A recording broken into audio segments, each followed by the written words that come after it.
Though cute, koalas are thought to be lazy and slow on the uptake. But once you scratch the surface, there's much more to their world than meets the eye.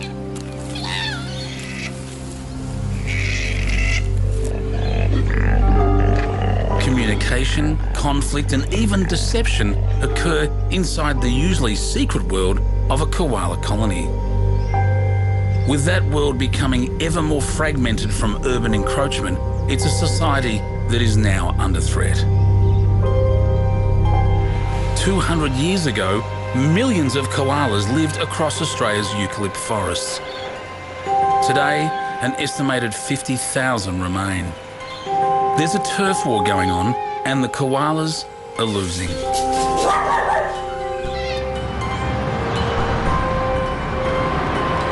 But as we move in on their territory, can koalas continue to live their slow life in the fast lane?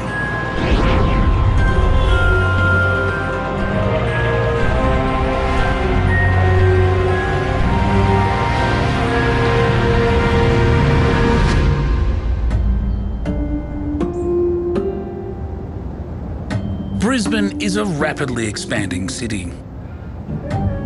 It's home to 2 million people, with nearly 1,000 more moving here every week. But in the outskirts of this subtropical city are some of the best eucalypt forests in Australia. These provide refuge to countless animal species. People are the newcomers here, and they are competing with animals for the same real estate. On a typical Brisbane morning in July, residents go about their daily business.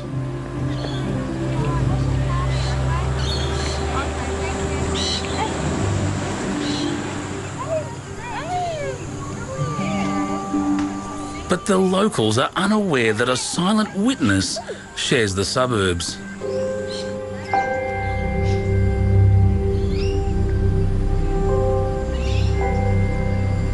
A female koala has also made this neighbourhood her home. This is the boundary where the world of people and koalas collide.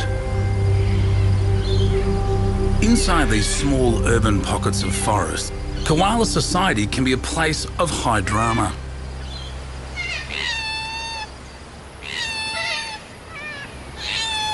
For a female in the suburbs, the attention from male koalas can be exhausting because they are after one thing: sex.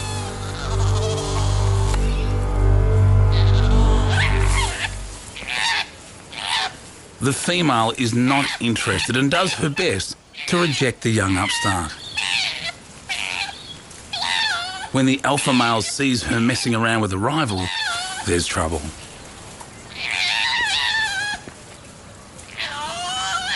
Weighing in at a burly 10 kilos, this alpha male is the strongest, most powerful koala in the colony.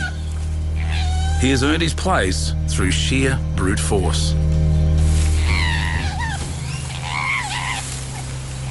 And now he's coming to flex his muscles. He makes sure the rival male is put back in his place.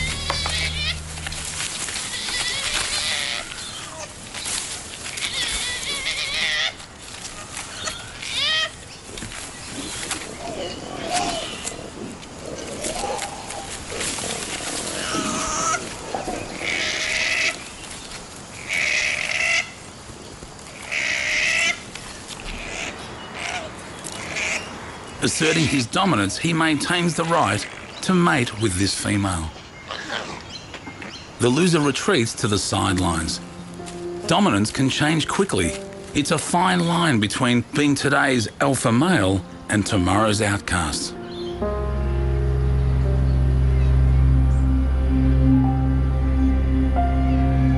Calm returns to the colony and the koalas go back to the business of browsing on gum leaves. Gum leaves are highly toxic, and this noxious diet was once believed to send the koalas into a drunken state, hallucinating from toxic compounds, high in the trees. But lethargy is merely an energy-saving adaptation to their poor diet. It takes a lot of work to chew a leaf, and koalas need to eat for 4 hours a day to get enough calories. And this female is eating for 2.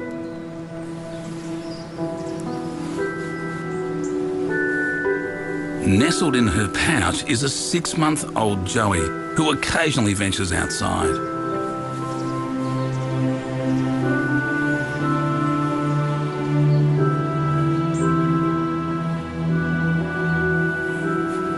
For the last 6 months, the baby has been suckling milk from the teats inside his mother's pouch. But now, in readiness for eating leaves, he must consume her faeces. For these contain pap, a secretion that gives him the bacteria needed to digest tough eucalyptus leaves.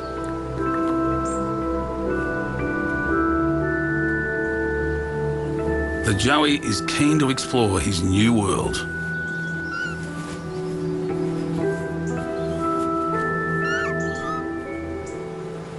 He communicates to his mother with squeaks and murmurs.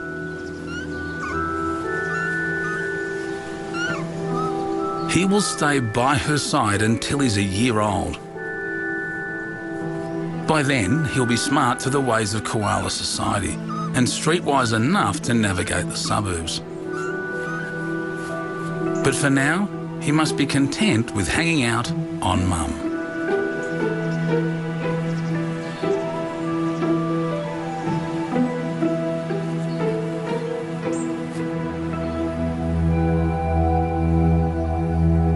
In this patch of forest in the Brisbane suburb of Petrie, biologists from Griffith University have been studying the movement of koalas for 2 years.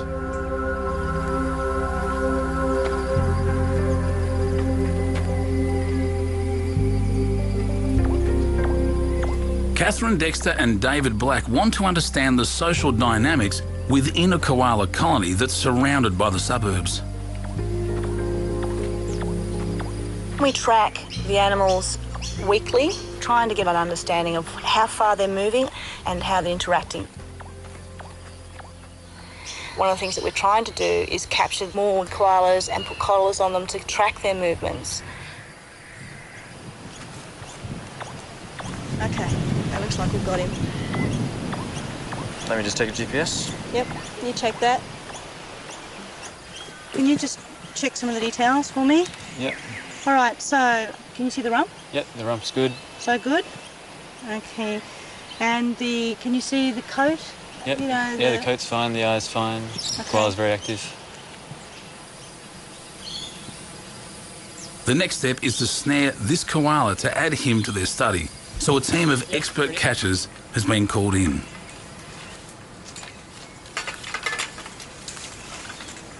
They use a pole to coax the koala down from the tree.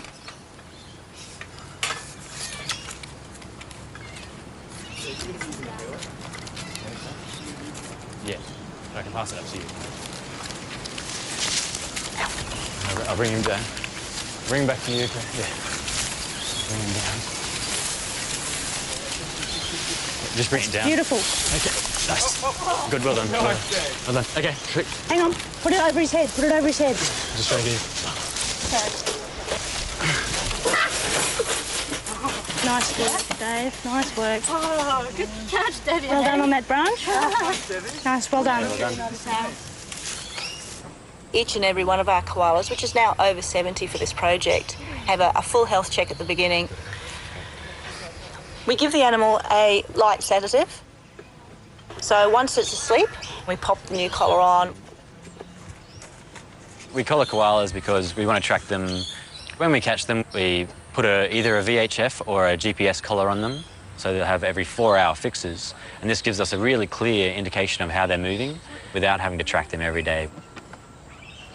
One of the nice things about this project is naming the koalas, and we have a little bit of fun with that. So the names that have come up are rock stars or movie stars. They've called this koala Hendrix, after the legendary guitarist. So once the collar is fitted, we take it back to the tree that we caught it in and release it. Once we're able to download the data, it gives us the information of where that animal's moved over the past 4.5 months. Got it. Here we go.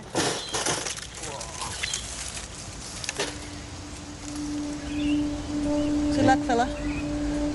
For me personally, to be involved in a project like this, which is going to have major outcomes, road mitigation, that's enormously satisfying.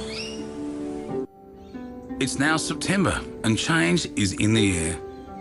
It's the start of the breeding season and the alpha male is restless.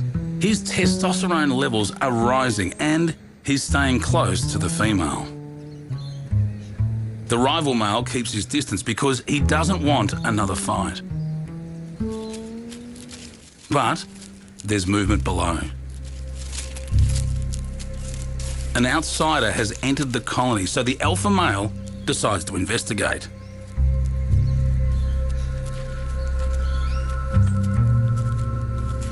The intruder is a young 4-year-old travelling male, a wanderer who has left his native colony to try his luck with females elsewhere. But he's not welcome here. When there's conflict, koalas talk to each other to avoid a fight. The alpha male reacts to the arrival of a travelling male with a guttural bellow.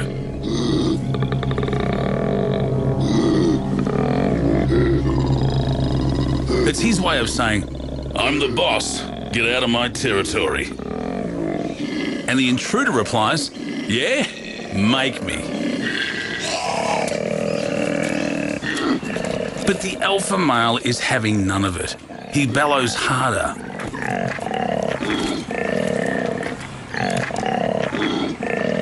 Though not much larger than a cat, he sounds as big as a lion.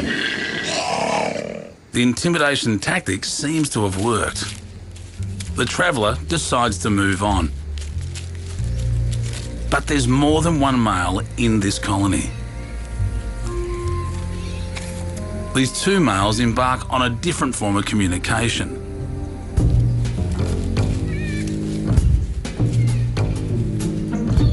First, the traveller smears his scent on the tree, hoping this odour will intimidate the other males and attract females. Adult males have a scent patch on their chest which they use to mark their territory.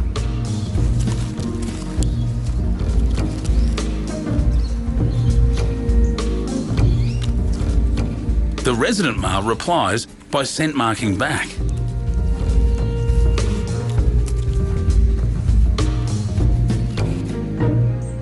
Once the traveller catches a whiff of the resident male's scent, he realises retreat is probably the best option.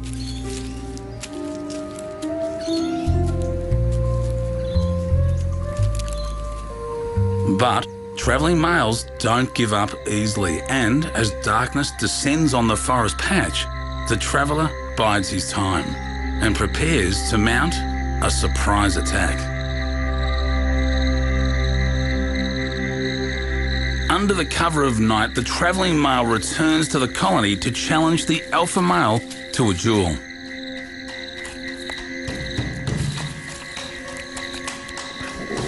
The alpha male forces the intruder to the end of the branch.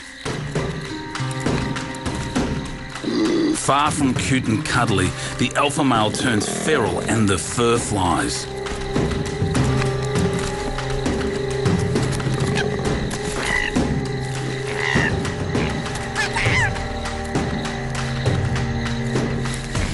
"96% of all male-to-male encounters result in both males backing off, but not this time.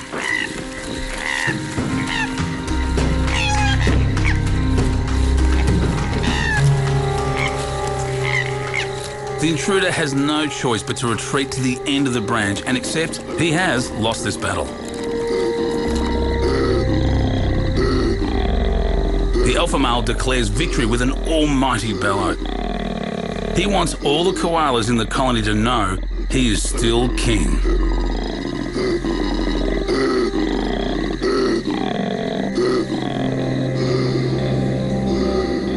Similar battles for koala dominance are being played out in patches of bush throughout Queensland suburbia.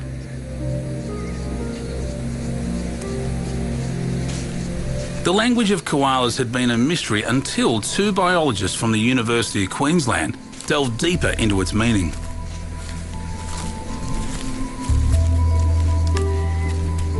In order to crack the code of koala communication, Dr. Bill Ellis and Dr. Sean Fitzgibbon conduct an unusual experiment. The koala social system seems to be a lot more complex than we might have otherwise thought.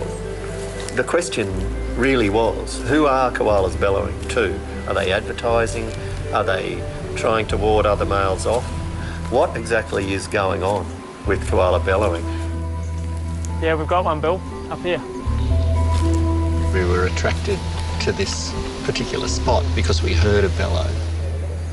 It seemed like a useful tool, recording an individual's bellows and playing them back to find out under what circumstances a koala might respond to a bellow. For this experiment, Bill and Sean are joined by British acoustic biologist Dr. Ben Charlton. The idea is to play back the guttural calls of male koalas to a female and compare her reaction to each.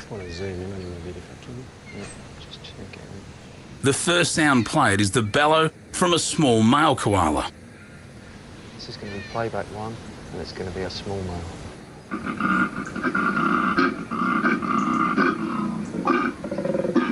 A head turn is a good response as far as the scientists are concerned. Next, they play a bellow from a large male to see what response they get. She seems impressed. Looks like she wants to get to know the owner of this bellow a little bit better. Moving towards the sound suggests that female koalas can gauge characteristics of the male from their bellow. That's a very strong response. We are pretty sure now that the bellow is an individual signature of each male. There's components in the bellow that indicate how big the male is. And so we think that probably females are able to select large individual males simply by their bellow. But the love serenade is over once a dog arrives.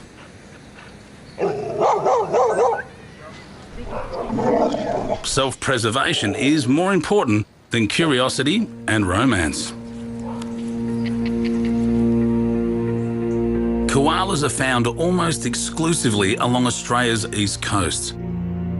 200 years ago, koala habitat was abundant, but today it is so fragmented that koalas cling on in isolated pockets. Only a few survive in the outer suburbs of Melbourne and Sydney. Brisbane is the last big city where they're found in numbers. The Petrie Science Studies site in northern Brisbane highlights a patchwork effect of forest and suburbs. Any koala that ventures out of the bush here ends up on the streets. And on their tail are biologists Catherine Dexter and David Black. We get them sitting in people's backyards where you just wouldn't think that they'd want to live. You think that they generally should be based in the bush, but we find them quite frequently out in the suburbs. They've ranged quite away from where they should be. Dave. This show was created for you and your family to watch together. Welcome to Nat Geo Wild. David has been collecting home video footage from residents who've come into contact with koalas in the suburbs. And some of what they've seen is rather bizarre. I really find it fascinating how the koalas are relating to the suburbs. I've seen koalas in backyards where dogs have killed koalas before. Really heartbreaking. In the suburbs, we see really strange behaviours. You'll see them in really strange trees and going through backyards of houses. There's so many risks that they're taking to go into this suburban environment. You really get a feeling for how threatened they are in their everyday lives. Living in the city comes with its challenges. Koalas may have started life in the slow lane, but freeways now intersect their bushland home. Over 1/3 of all koala deaths in southeast Queensland are from vehicle impact. The Griffith University biologists are helping koalas to move freely without having to interact with busy roads. They're planting trees on bridges to link koala corridors and adapting underpasses to encourage koalas to go under the roads. Cars are the #1 direct killer of koalas. The fundamental question we're trying to answer is, do koalas use underpasses that have been developed for them? We really wanted to get visual proof that they were crossing these structures. So we set up cameras at every possible location that they could be crossing. They had no expectation. I mean, it would be fantastic to see a koala at such a long shot.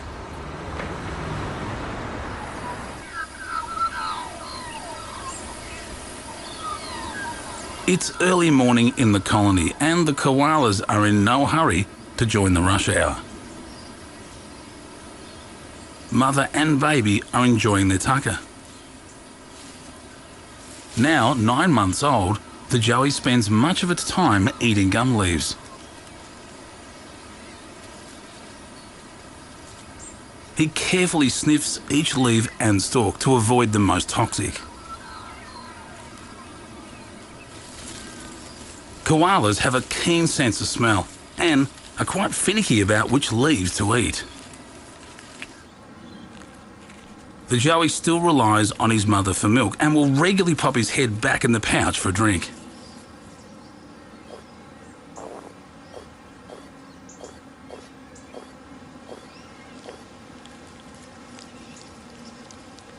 At this age, he becomes quite adventurous and will wander away from mum to explore the new world.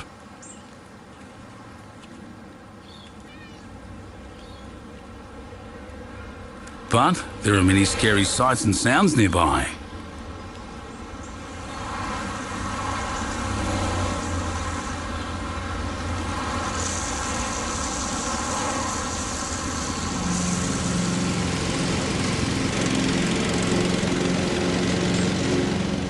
So he decides it's best to be by his mother's side, where it feels safe and warm.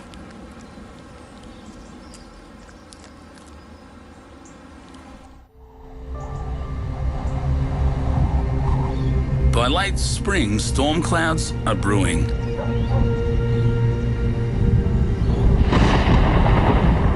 It's the beginning of the severe weather season in southeast Queensland. This time of year, 100 millimetres of rain can fall in a single day, drenching the koala colony.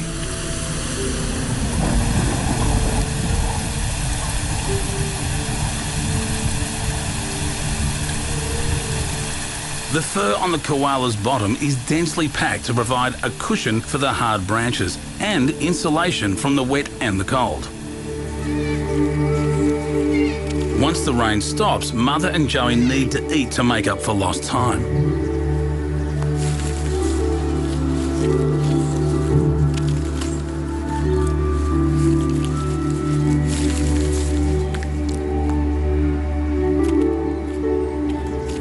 Koalas spend only 5 hours a day being active and 19 hours a day resting or sleeping, so every waking minute counts.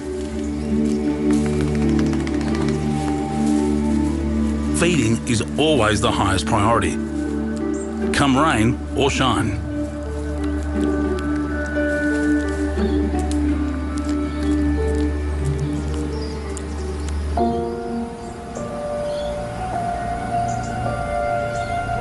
As the sea of suburbia spreads, the koala's habitat is reduced to small islands of bush.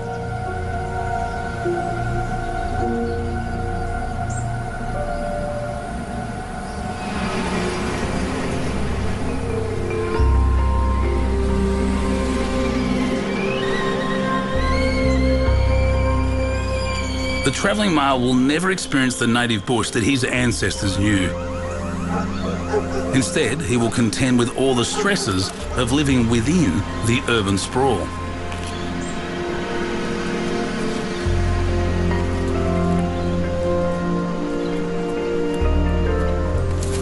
Travelling koalas are known to roam for up to 10 kilometres to find another colony. But in suburbia today, the remaining gum trees needed for food can be few and far between. And to make matters worse, the travelling male has unwittingly stumbled into another male's territory.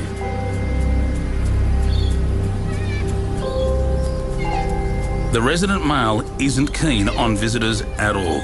He makes sure the traveller knows he's not welcome in his patch.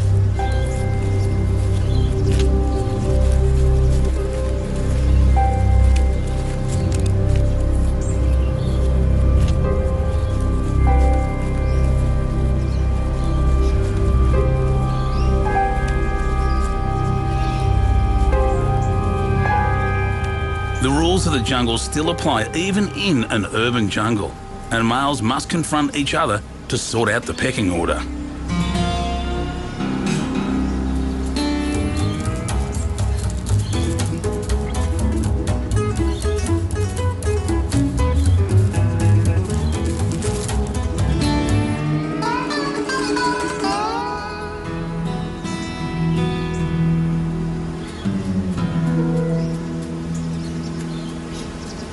The traveller has been cast out once more.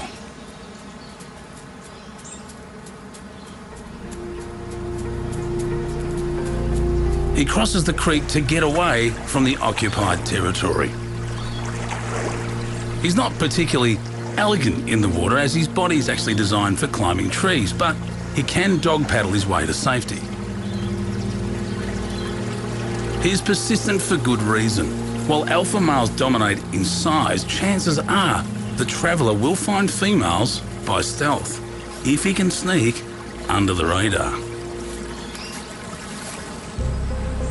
Biologists Catherine and David have often seen territorial disputes play out amongst the koalas that they've been studying. A few months ago, they were tracking two koalas. One was the young male Hendrix that they put a collar on a few months ago,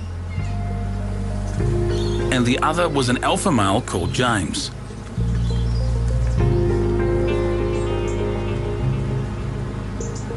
Their pecking order was very clear. James had access to the best trees and was preventing Hendrix from using them. Then everything changed. James became diseased and so was caught and taken to an animal hospital where he remained for 2.5 months.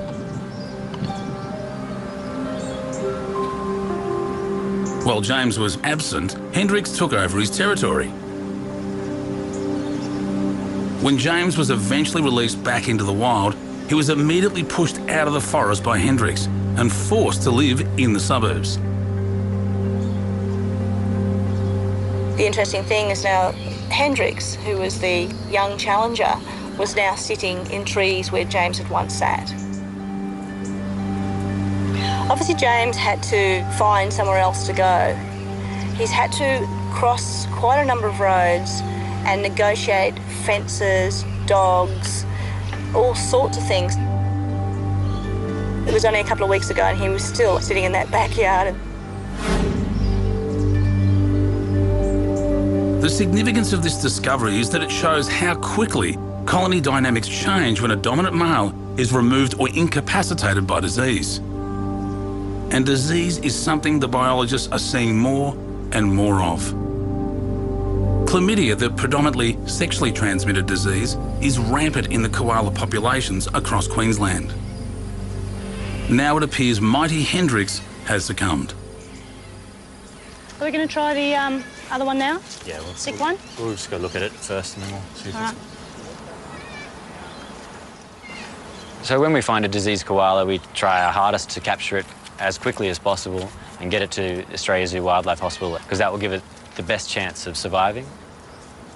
Yeah, he's looking fine. So 119 he is. It's a pretty distressing situation because you've become attached to those animals and you know that you have to do something about it. I just sort of didn't mouth. Let's just give him a general quick check over. We check the condition of the animal, check the coat, the eyes. Oh, he's breathing and he's... That was at 94. The other thing that we do is a body score, and that's done by checking the back at the shoulder blades there, making sure that there's a nice sort of thickness in the muscle there, and that generally gives you an indication of how healthy that animal is. Lucky for Hendricks, he was found to have only a mild case of chlamydia and was treated and returned within a fortnight before James had a chance to re-invade his old stomping ground. Left untreated, chlamydia can cause conjunctivitis and blind the animal.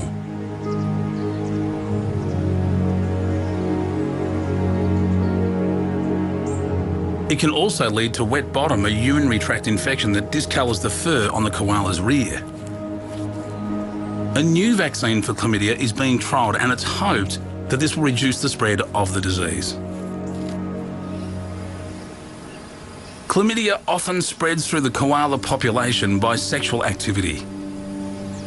But regardless of the threat of disease, when the female is in estrus and in the mood, there's little stopping treetop romance. Throwing her head back and forwards may be a sign that the female is now ovulating. Mating only lasts a few minutes and then the male is off. Male koalas play no role in parenting. Other males are hanging around, but their chances of getting lucky are thwarted in more ways than one. Apart from guarding the female from the advances of other suitors, he has secreted a gelatinous plug that glues her genital tract together. A final attempt to ensure she becomes pregnant with his young.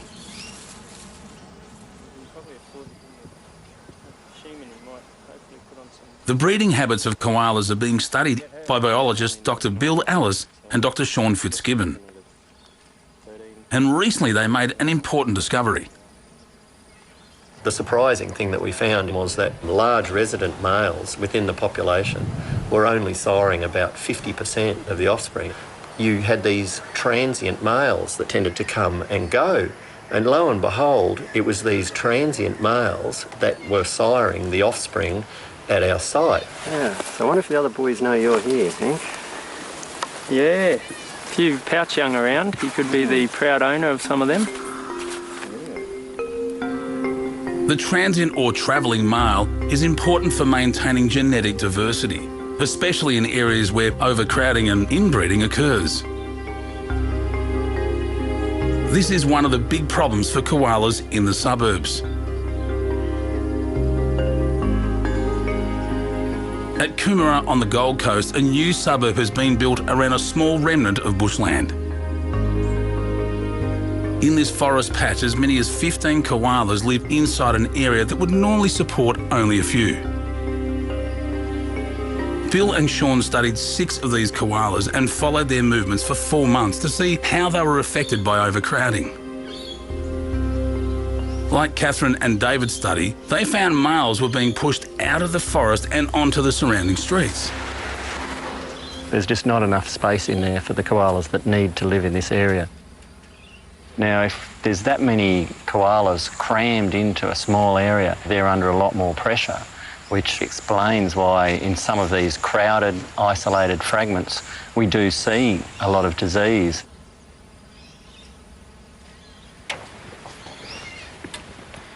One of the koalas that Bill and Sean tracked was a mature male called Houdini.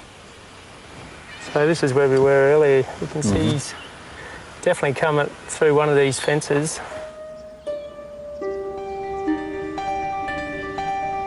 Houdini occupied a small patch of trees between a road and some houses and then tried to move into the central bush area. But it was already crowded, so the resident male koalas prevented Houdini from entering not once, but 4 times. So Houdini was forced to settle for a life in the median strip. Briefly it looks like, but by and large he's just hanging in that tiny little patch there. Yeah. Koalas obviously have a really complex social system. And I think there's no doubt that what we're doing in their environment is breaking that system down. The Joey is now a year old and getting too big to carry for long. He's becoming increasingly curious and is happy to wander away from Mum to explore for hours on end.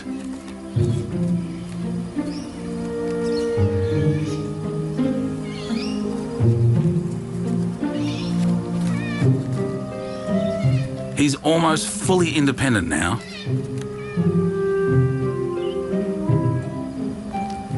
His mother is not producing milk anymore and won't suckle him again.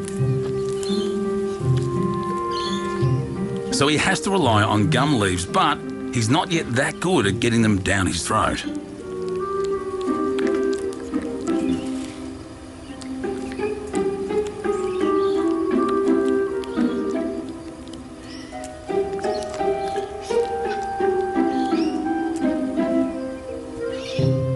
Like his mother, he will survive exclusively on eucalyptus leaves throughout his expected lifespan of 12 years.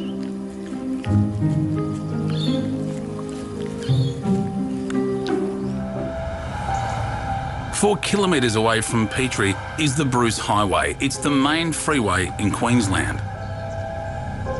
It's hard to believe that a koala would ever try to cross such a busy road, but that's what biologists Catherine Dexter and David Black have come to investigate. One of the things that we understand about roads is that they're barriers, and you would suspect a 6-lane highway to be a major barrier to an animal. Okay, yeah. He's in the fork of that tree there. So close to that road. Well, they don't seem to have any sort of concept of a busy road to a non-busy road. They seem to be driven to go in a direction and they just go. They've tracked the intrepid Captain Bogart close to this bustling spot and are now retracing his steps to understand how he arrived at this place. So, yeah, with Captain Bogart, so once we were able to get his GPS collar off, download the data and understand his movements, we were really able to see that he'd done this massive walk. The tracking data reveals Captain Bogart roamed around a patch of bush next to a major intersection on the Bruce Highway.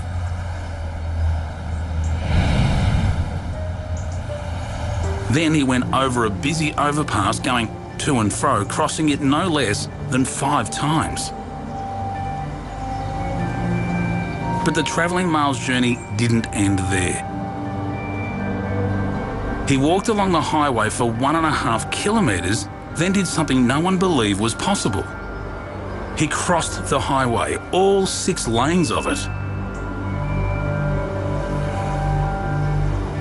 This is a truly amazing feat for a tree-dwelling animal. When I first saw this, I couldn't believe what was happening. I was like, that's just insane. We didn't think that they would try to cross a 6-lane highway. I don't think anyone's ever seen that sort of interaction with roads and major roads, and how lucky he's been to actually be able to survive all of that. 2 months ago, Catherine and David installed spy cameras inside a local underpass to find out whether koalas were using it. Today, they discover the results. So I got the images back from our tech guy, Rob. This is like all the images of the underpass using the Scout Guard cameras. Okay. First one. Oh, yeah. Ibis? Yeah. Very nice. Goanna. The quality is actually really good. Yeah, it's not bad. Something at night. Wallaby. It's a yeah, wallaby. you can see his tail there. Holy. I think It's definitely a koala. Okay. Go next. Oh my God.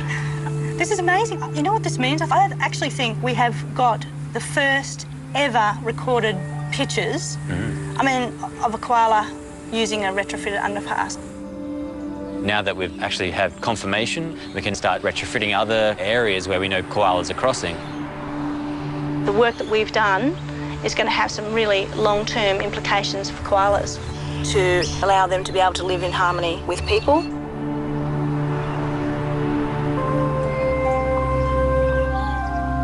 Today is a big day for one little koala.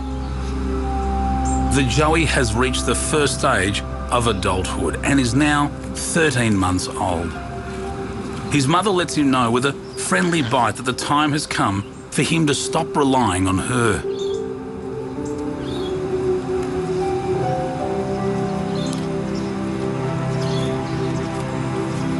It's time to expand his horizons and find out what the world is like across the street.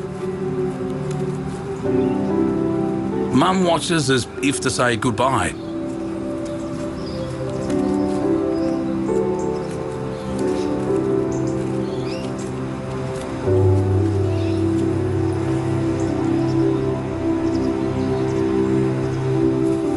He'll remain within his mother's home range for at least the next year. Not used to navigating his way at street level, he stumbles into a backyard. It's a strange place with exotic plants and alarming sounds.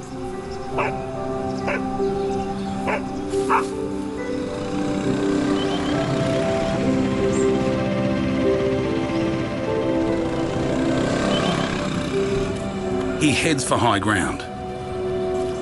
Depending on how strong he grows over the next few years, he will either become a traveller continually wandering the streets or an alpha male that rises through the ranks of koala society.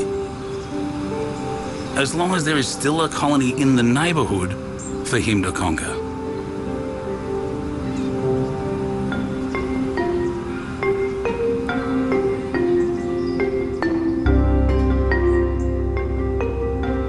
By the end of summer, the koala's mating season is drawing to a close.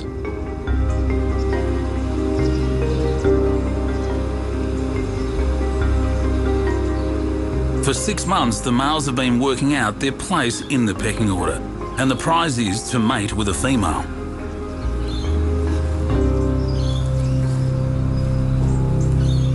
But the alpha male stays close to her, and his intention is clear.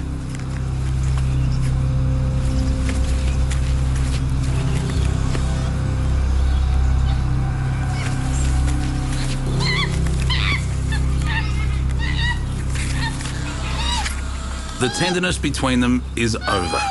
Now that she's pregnant, she's no longer interested in sex, and she's taken to rejecting him.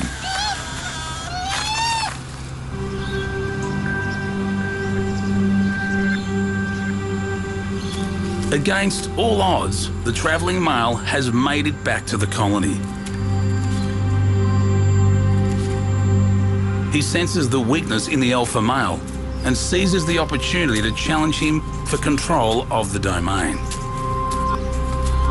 He's been waiting for this moment all breeding season, and he's not holding back.